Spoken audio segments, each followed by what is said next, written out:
नमस्कार मित्रगण, हम डॉक्टर रोशनी झा मैथिली विथ रोशनी चैनल में अहाँ सबके स्वागत करै छी। तऽ आइ हम स्टेट 2025 परीक्षा के तहत किछु अलग लऽ कऽ एलहुँ हैं। तऽ अहाँ सब जे छै से एकाग्रचित भऽ कऽ सुनै जाउ।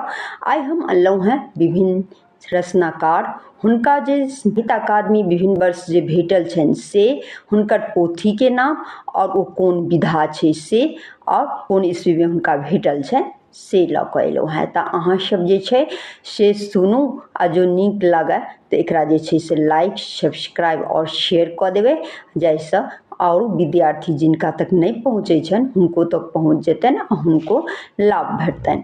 तऽ सुनल जाउ। 1966 मिथिला वैभव शोध प्रबंध छै यशोधर झा के भेटलनि। 1968 पत्रहीन नग्न गाछ कविता संग्रह वैद्यनाथ मिश्र यात्री के भेटलनि। 1967 में नहीं किनको भेटल छनि, तेँ अहाँ सब कन्फ्यूज नहीं है। 1969 दूपत्र उपन्यास उपेंद्रनाथ झा व्यास के भेटलनि। 1970 राधा विरह जे महाकाव्य छै काशीकांत मिश्र मधुप के भेटलनि। 1971 पैशुनी कविता संग्रह सुरेंद्र झा सुमन के भेटलनि। और 1972 नेका बंजियारा उपन्यास छै ब्रजकिशोर वर्मा मणिपद्म के भेटलनि।